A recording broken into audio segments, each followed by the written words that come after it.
శబరిగిరిపైన నీ గర్భగుడిలోన నిన్ను చేరే ఆ నీటి బిందువు కొన్నంత, నీ పూజ చేసేటి పత్రము కొన్నంత, నీ పాదముల చెంత పువ్వుల కొన్నంత, ఆ పాటి భాగ్యంబు మాకేది స్వామి, మరు జన్మ మాకుంటే కలిగించు స్వామి మణికంఠ స్వామి.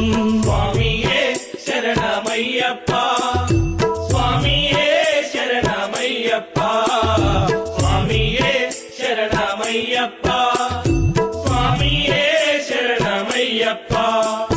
చూడాలనున్నదయ్యా చూచి తరించు భాగ్యమయ్యా, నిన్ను చూడాలననుకుంటే వేవేల జన్మాల పుణ్యం